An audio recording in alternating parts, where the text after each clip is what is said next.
Welcome back, guys, to GSL's Code. We're in the second part of the day here. We're in the second game of the second part of the day here.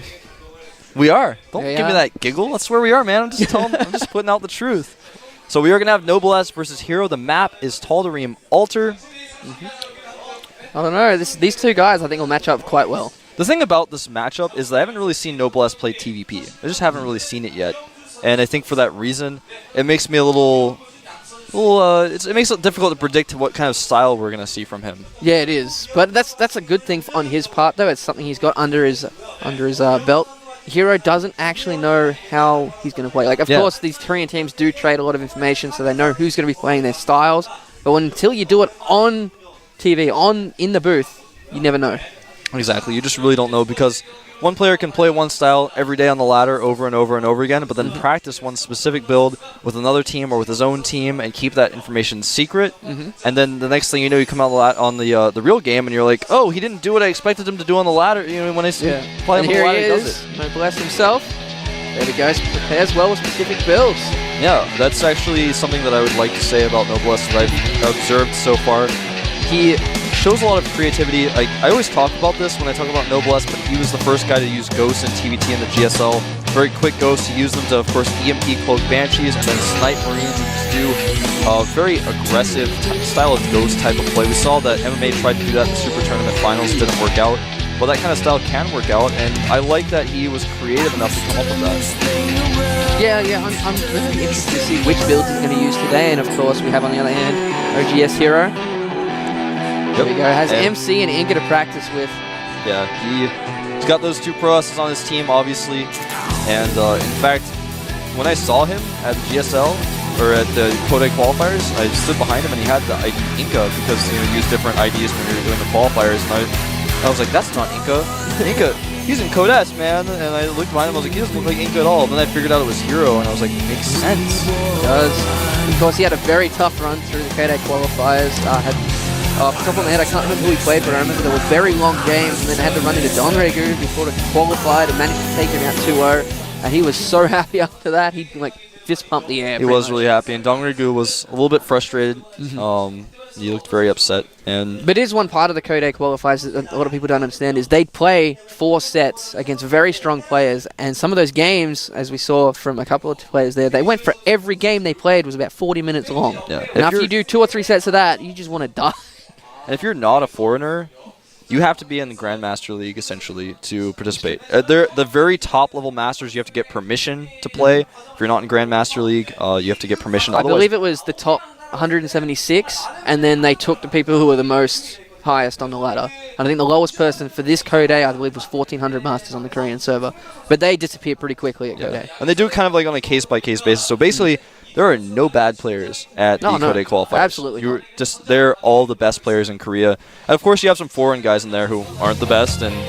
But otherwise, if you're Korean, though, it's going to be rough. And here we go, looking at the maps. Here we got first city is, of course, Tal'Darim Altar, going into Dual Sight second, which is interesting.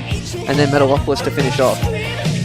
These are some good maps. I think they're all pretty balanced. Dual Sight, a very small map. So I think if we see Hero play on Dual Sight, he may struggle there just based on the style I've seen from him. He kind of likes to use a lot of harassment-oriented play to kind of keep himself into the macro game. If he's stuck on 2-base versus 2-base, I think that's kind of somewhere he doesn't want to be. He likes to just kind of buy himself enough time to get that third. It's very difficult to do that on Dual Sight. So Dual Sight hasn't been around very long either, so it's hard to see how the metagame's going to change in the matchups on these maps. Yeah, true. Of course, you do have in-house stuff where OGS will be preparing specific builds, MVP will be preparing specific builds, but it's not until you see these two types of players clash that we'll see how it goes, and looks like we are going to go into the game very shortly. Yeah. As the countdown has started. Countdown starting. Tal'Darim Altar, like I said, a very important map for Hero to win here, because I don't think he'll do well on Dual Sight. We'll find out here in just a minute. The map is loading. Are you ready, Unstable? I am. I'm ready. You're always ready, Wolf. I'm always ready. Always ready. I'm so ready. So I always tell Mr. Che when he runs into me, he's like, are you ready? I'm like, I'm so ready. And he laughs and smiles at me. That's all right. So we are going to have a TVP coming up on Tal'Darim any second. Any moment now. The probes are mining. I see them. Going. They're mining. Unless Jack has fallen asleep back there and hasn't actually done anything. The probe's going to make a pile on here pretty soon. I'll commentate. I'll give you guys the radio about it. All right, here we go. There we go.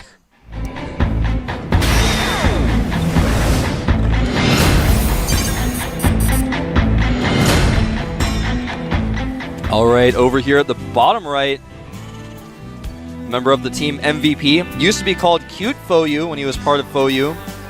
A strong Terran player, very creative. He is known as MVP Noblesse. I don't actually get that one. I don't know, but I like it. All right, so there's Noblesse, of course, but his opponent at the top right, a very strong pro on the team OGS. I've seen him play a lot. OGS hero. Oh my god, Kisato. I love Chisato. I love that guy. All right, so both on the right-hand side of this map. How do you think that's going to play out between these guys in these positions? Well, these positions obviously are good for Terran because in Terran versus Protoss, the Terran usually doesn't want to be really far away from his opponent in most cases. But in this particular case, we do see Hero taking gas right away, so he's not going to be doing any sort of super fast Nexus. Have seen a lot of Protosses try to adapt different builds. Like there's the one gate expand where you make no units and then you make a Nexus. There's the Nexus first. There are a lot of different builds that Protosses have kind of figured out as the maps have gotten bigger and better here at the GSL and on the ladder as well. Thanks to Blizzard for... I know Blizzard's out there trying to improve the maps, so I really appreciate that. No, they do work hard on that. Sometimes it doesn't look like it, but they actually are working really hard on that. But there's one build in particular that I saw yesterday that I really want to see again. And you know which one I'm talking about. I don't know which one you're talking about, The one man. the Genius used. Oh, I know what you're talking about. Yes. I was like, what are you talking about? So, what Unstable is talking about, for those of you guys who don't know, is there was a build that Genius did against QXC where you make 5 gateways and then you attack. Now we saw actually, I think it was the best Foyu. No, it was Beyond. He was taken out by Legal Mind in the Super Tournament with that exact same build. Basically what you do is you make a lot of sentries and you get that 5th gateway up with the extra minerals that you have from making mostly sentries. And then afterwards, you force field your opponent off, and it's very, very difficult to hold a gasless expand. As we see, Noblesse right now is taking that gasless expand. Very difficult to hold that if your opponent does a build like this, and we may very well see that from Hero. Yeah, we do have bunkers going down here for Noblesse very, very early. He's actually... Oh, I thought he was going to be going around scouting everything. We've got a couple of gateways up in the top right, very corner of Hero's base there. That's very interesting. Well, there is a build that Protoss has been doing right now. It's actually the build I do half the time. The other half the time I do 1 gate robo because it's actually the safest build. But when you do this build, you go up to 3 gateways, and you pressure a lot and then make a Nexus. Oh, yeah. I love this move. I don't know if we'll get a shot of it. There's a pylon actually right below. He's going to use that to warp units up. All he has to do is get past the 1 bunker, then he can warp reinforcing units in there. Now, this isn't an all-in. He's just going to be very aggressive and pressure with this. So he's got the chance that Stalker there are no Marauders in the mix yet for Noblesse. He's got 1 in production now, but if he can run straight past that bunker, it should be okay. But we got to wait for Warp Gate Research to finish. It's finishing up any second now, so it's going to be a very tough timing. Concussive Shells is not done yet. It will most likely be done before he engages, but here he goes, running past here. He's going to maybe start targeting those SCVs. He's going to get next to that pylon, and here come the Stalkers. With this build, you warp in mostly Stalkers. You have to micro against the Marauders. Once you take out the Marauders, your Stalkers can take care of everything else. Has to be careful to avoid that bunker, though, getting a little too close. The Stalkers may get trapped here. Yeah, he wants to stay away from that bunker. Those Marines coming out of it as well. It looks like he's trying to focus down as many as he can. Losing a lot of Stalkers here, though. Nice control by Noblesse. Not getting frazzled by that. And that's it. I just don't even know what to say. He didn't control his Stalkers as well as he needed to. Didn't chrono boost his gateway, so he didn't have the next round of units out. That was just completely thwarted.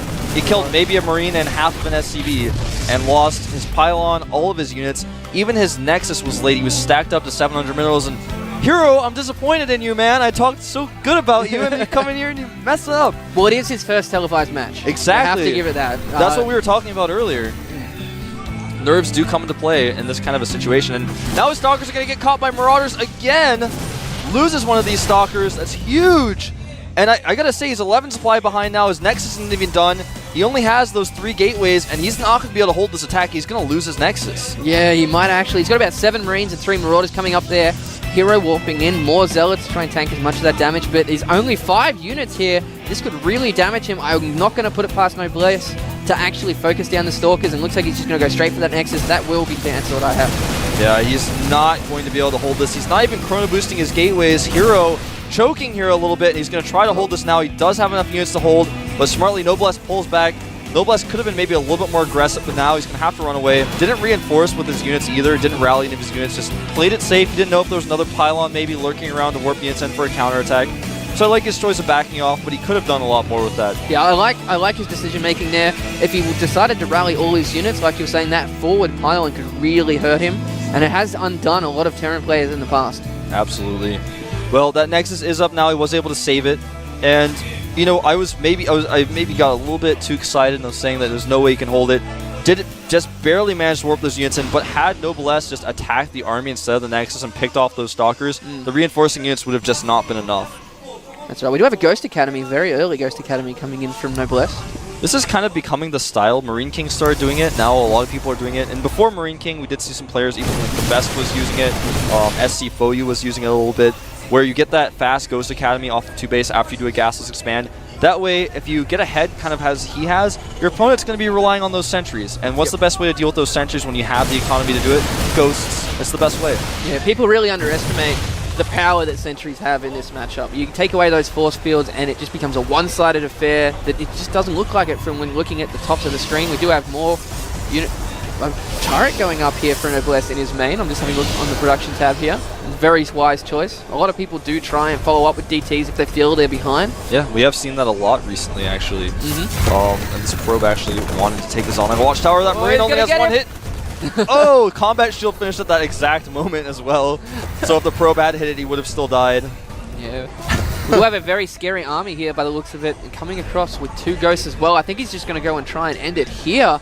Yeah, if he can get a good EMP off, he should be in a nice position to just go up there. Needs to be careful not to get caught out of position coming up that ramp though. Remember, he does have combat shields and stim.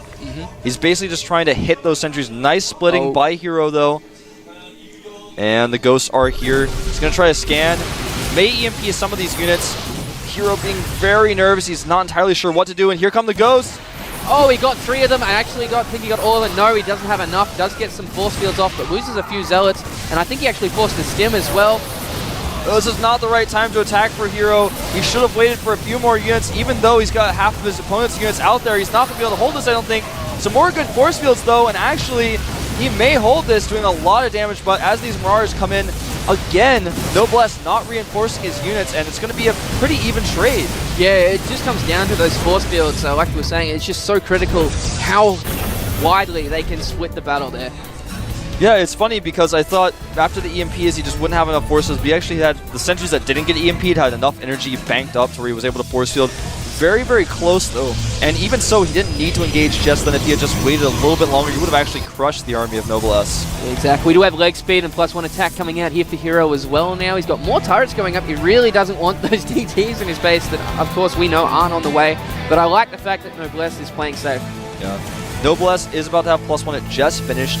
And meanwhile, we already have +1 armor for Hero. And like you said, he is getting +1. A nuke is in production for Noblesse. This guy is creative. I wonder if he may try to scan and then nuke the probe line from behind the base as he runs his units around the front.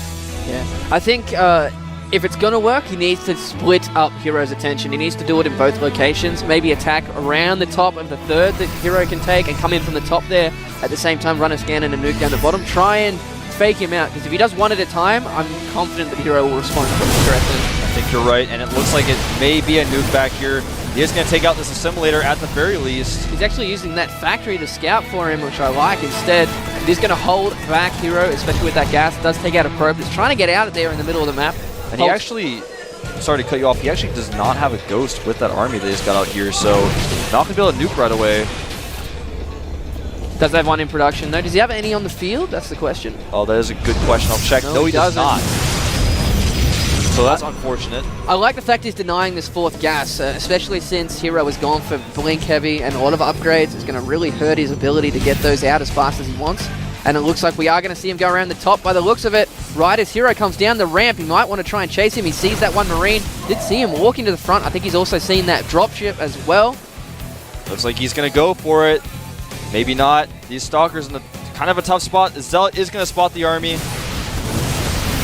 He spotted the army, but this Ghost is coming up through the middle of the map as well. And he's just trying to bide his time, trying to find the best position to engage. And there's quite a few Stalkers being caught out of position up here as well. And here comes the Ghost. Yeah, this Ghost is going to be really scary. The factory, of course, does get vision. And there's the nuke. There it goes. The nuke has launched.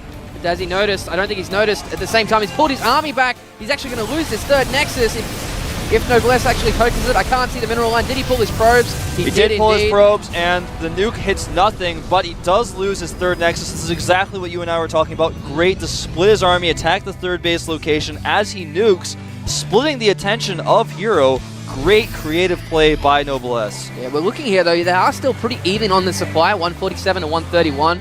So it's a lot more even of a game than we think. Exactly. Losing that third base was pretty bad. Remember, though, Noblesse has taken the third command center. He is just now starting to mine from it, so that's going to be pretty huge. These Zealots not in the right spot. They have to walk all the way around this cliff before they can engage. Not a good place to be. Archon's in the mix here for Hero's army as well. People really underestimate Archons and how much damage they do to Bio. They have been, of course, being used a little bit more recently because of that buff. They have better range now and also can avoid concussive shells. Here we go. Looks like these guys are just poising for position.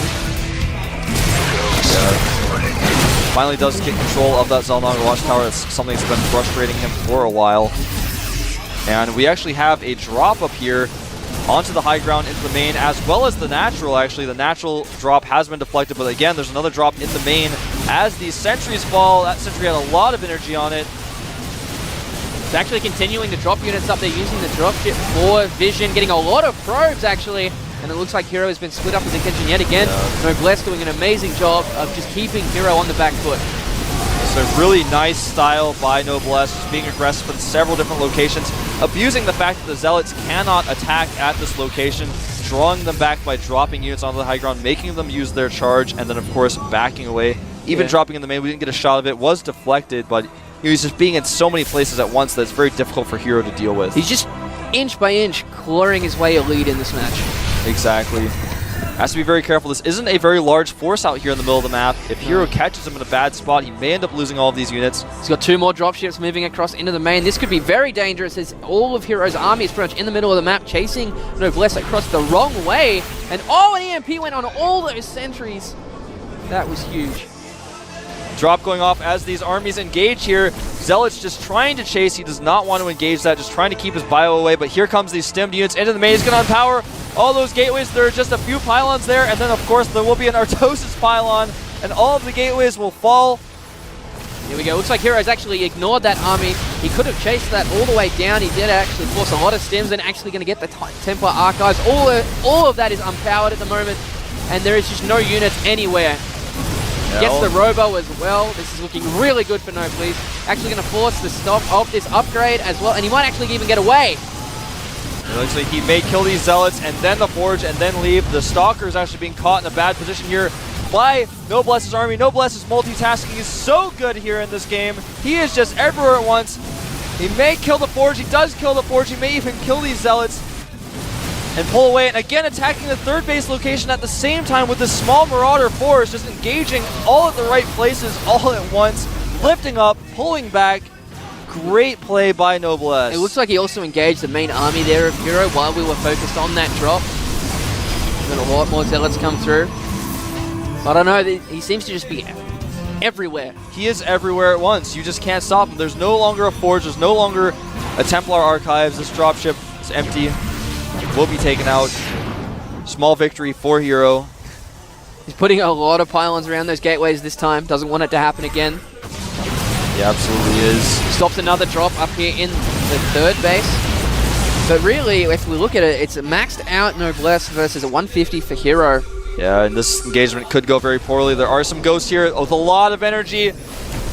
Oh, and the Zealots charged at the worst possible moment. Now none of them have their charge ability.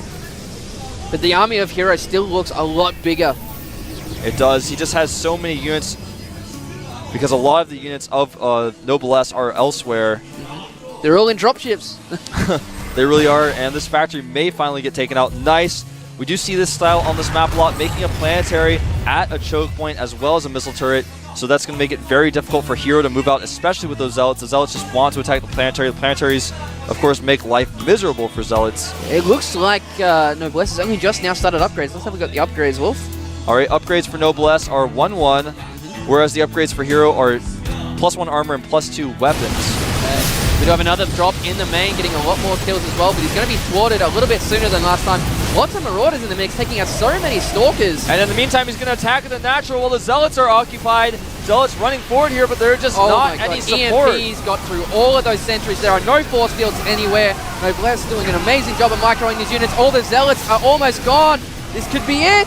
Yeah, I think this is going to be at all of these sentries with, like you said, no energy, cannot battle, warping in more sentries, but what can they do? They can only delay the inevitable. The Archon falls, the dropship in the main has been cleaned up, but a lot of the units that were attacking it have died as well. I think this is going to be the end for Hero here in Game 1. And there's the GG. Now, I have to say, I was very impressed by Noblesse. I was extremely impressed with his multitasking. The nuke, the attacking the third base, the dropping the main, then dropping the third base, then dropping the natural, moving the factory at the natural, then attacking the natural with medevacs. Just too much stuff. I couldn't even keep up with all of it. You can see on Hero's face there, he really knows what went wrong and he just couldn't keep up. And that is going to be very daunting going into Game 2. Especially on a map that doesn't really suit his style. Makes it very, very difficult to play into the mid and late game on that map. So, Noblesse has got to be feeling pretty good about this. I don't know, I got to give the upper hand to Noblesse now. Not only is it a map that he would most likely play better on, as we were talking about Hero's style, but he also has that mental edge going in, and I don't think Hero has a response to this. Yeah, Noblesse, he's creative. Like, the nuke was kind of creative, but I have not seen him play that well before. I just haven't seen. I know he's pretty good. I've seen him before. I have not seen him play that well. And that type of harassment is it can be cost ineffective or extremely cost effective depending on how effective it ends up being. But if you do it just like Noblesse did, where you draw the army over here, you draw it over here, then you drop in the opposite place, that's when it starts being effective. If you do drops and your opponent shuts them down every time, then you get way behind and it's terrible. But if you do it the right way, like Noblesse did, you can get so far ahead. You can indeed, but I don't know. Like we say, we haven't seen that many results from Noblesse, but he was put out as a starter against Slayers in the GSTL. That's true. And you don't see 99% of these players play from GSL and from GSTL or anything online. And I think he's actually a rising star for MVP. He's just better than I thought he was, man. He was this indeed. guy is Code S material. I saw that right there, and I think that's most likely Code S material. That's the kind of style of TVP that people have been doing that's really, really awesome. It is indeed. So it looks like we're going to go into Game 2 here on Jules' side. Yep, the map is loading. There will soon to be probes mining. So bear with us here for just a moment. I'm going to load up the game in just a second as the Korean commentators wrap it up. I am Wolf, and with me is Unstable. We're here at the GSL Code A. Day 1B. Yeah, day 1. This is the second part of the matches.